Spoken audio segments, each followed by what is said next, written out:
Sukhen sir বলো। সকালে উঠিয়া আমি মনে মনে বলি, সারাদিন আমি যেন ভালোভাবে চলি। আদেশ আদেশ আদেশ আদেশ। বাবা সুখেন, গত 3 দিন ধরে তো আদেশে এসেই আটকে যাচ্ছ। বাড়িতে পড়াশোনা করো। করি মাস্টারমশাই। এটা কি লেখা আছে? মাস্টারের সামনে মিথ্যে কথা বলতে নেই।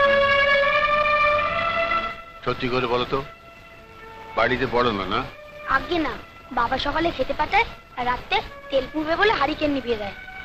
বাবা বলে, চাষার ছেলে লেখাপড়া শিখে কি করবি, তাছে হাল বলদ নিয়ে চাষ কর, জমিদারের কাছে দাদন নি।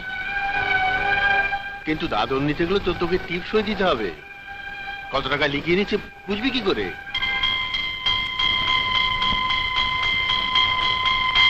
সুখেন, তোর বাবা কোথায় রে? এখানে তুমি টাকা চাইতে এসেছো, তাই না নায়েব? টাকা চাইবো নাকি খোঁজ গল্প করতে আসবো? টাকা দে, টাকা দে। কিসের টাকা? দাদনের টাকা। ফসল আগে ঘরে তুলি, বিক্রি হোক। কথা ফুটেছে দেখছি, আসল না হোক সুদটা তো দিবি। না, আগে হিসাব দেখি কত জমা পড়েছে, তারপরে টাকা দেবো। কথাটা তাহলে বিপুল চৌধুরীকে বলি। হ্যাঁ বলো। অনেক সহ্য করেছি, কিন্তু আর না, এবার আমরা একজোট হব। বটে, তা শিবনাথ মাস্টারই কি তোদের নেতা হবে? হ্যাঁ, শুধু নেতা নয় প্রমোদ নায়েব, এবার আমি ওদের লেখাপড়া শেখাবো, ওরা হিসেব শিখবে। তারপর? তারপর তোমাদের হিসেব নেবে। গ্রামের এই অশিক্ষিতদের অক্ষর জ্ঞান তুমি কতদিনে করাবে? চেষ্টা থাকলে 1 বছরের মধ্যে নিজের স্বার্থ বোঝার মতো শিক্ষা ওরা পেয়ে যাবে মায়া। কিন্তু এই 1 বছরে জমিদারের হাত থেকে ওদের কে বাঁচাবে? জলে বাস করবে আবার কুমিরকে ভয় পাবে, তাই কখনো হয়? কুমিরের সঙ্গে লড়াই করতে হবে। বাবা, আজ কিন্তু তুমি আমাকে কিচ্ছু দাওনি। ওহো, একদম ভুলে গেছি বাবা।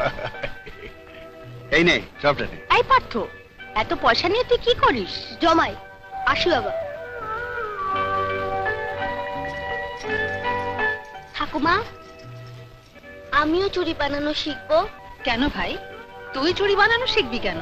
বড় হয়ে আমিও বাবার মতো চুড়ি বিক্রি করব। ঠাকুমা, দেখেছো সুন্দরীর কি বুদ্ধি?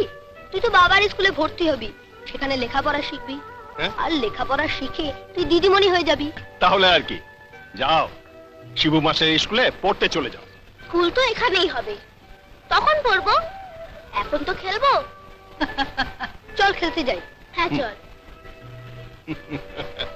মা, আজ আমার ফিরতে রাত হবে। কেন? গোবিন্দপুরের মেলা যাব, ওখানে তোমার চুড়ির খুব কদর। বেশি রাত হলে যে আমার ভয় করে বাবা। ভয় পেও না মা, ভয় পেও না। দুঃখী রামকে এ তল্লাটে সবাই চেন। মদ খেয়ে কোথাও পড়ে থাকলেও ঠিক এখানে এনে পৌঁছে দিয়ে যায়। আগেও তো দেখেছো মা। তবু ওটা ছাড় না বাবা। ঠিক আছে মা, ঠিক আছে। যাবার সময় একবার কান্তদের ওদিকটা ঘুরে যাস তো। কেন মা? ওদের জমিটা জমিদারের ছেলে খাসে নিতে চাইছে।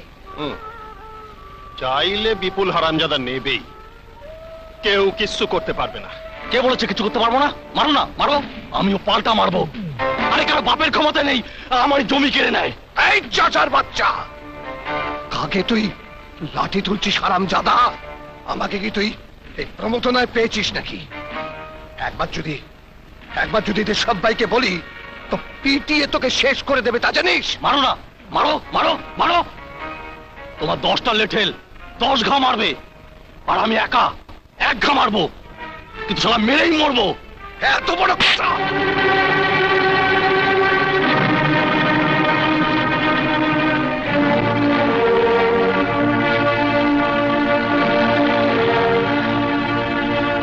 শিবু মাস্টার, 1 মাস শুধু তোমার স্কুলের ছাত্র ছিলাম আমি, তাই তোমাকে কিছু বললাম না।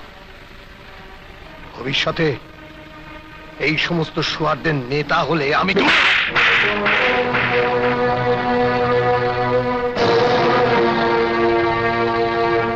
স্কুলে 1 মাস হলেও যখন আমার কাছে পড়েছ, তখন আরেকবার পড়ে যাও।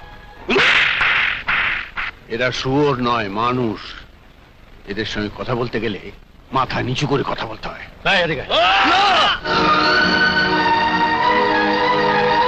মাস্টারমশাই, আমার ভুল হয়ে গেছে মাস্টারমশাই। এ ভুল আর আমি জীবনে কোনোদিন করব না। চলে এসো প্রমথ। চলুন।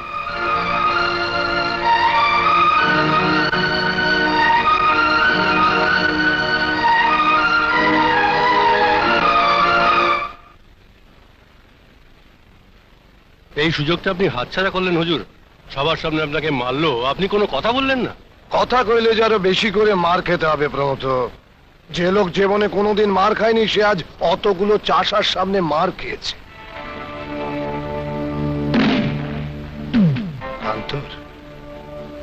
কান্তর জমিটার সঙ্গে কান্তকেও আমার চাই। আর তারপর ওই শিবু মাস্টারের হিসেবটা আমি বুঝে নেব। খেলা ঘরে খেলে সব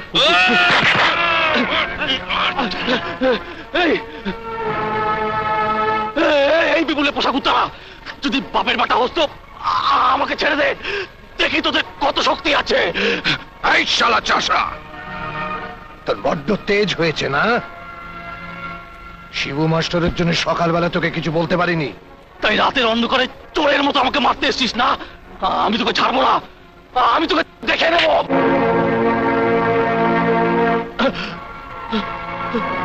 বেঁচে থাকলে তো না।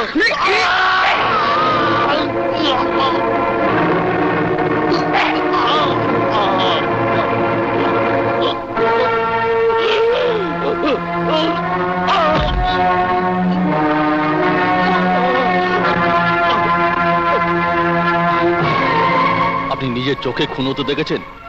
আমাদের গায়ে দুকিরাম চুরি বেচতে বেরিয়ে রোজ রাত্রে মদ খেয়ে বাড়ি ফেরে।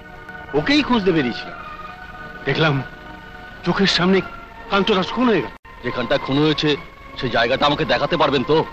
অন্ধকার রাতে দেখা তো। অন্ধকার রাতে যদি খুনিকে চিনতে পারি তাহলে জায়গাটা দেখাতে পারবো না? তাহলে চলুন। বাই দ্য ওয়ে, খুনিকে শনাক্ত করতে পারবেন তো? পারবো, চলুন। তাহলে চলুন।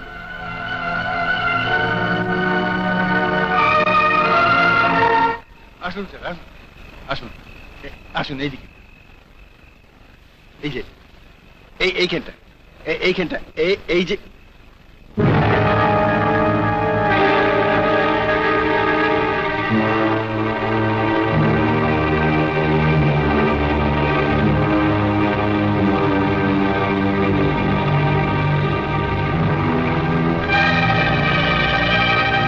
আশ্চর্য, 1 ঘন্টা একটা লাশ গায়েব হয়ে গেল।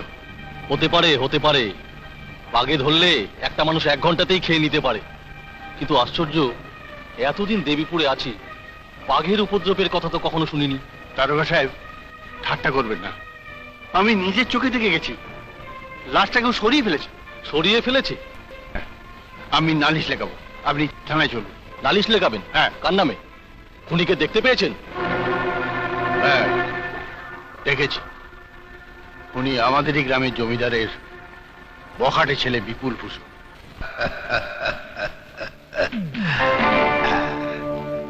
ডায়েরি তাহলে তোমাকে এটা লিখতে হয়েছে? হ্যাঁ আগে হ্যাঁ, ওই লেখা পর্যন্তই।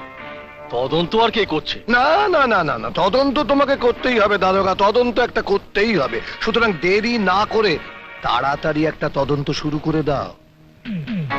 ওর নাম শিবনাথ। দেখেই যখন ফেলেছে সহজে ছাড়বে না।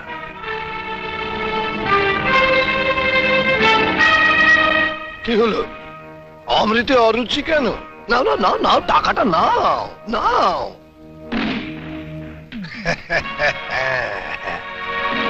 ওটা নিয়ে এবার একটা নামমাত্র তদন্ত খেলা খেলে যাও। যাও যাও যাও যাও। আসছি স্যার।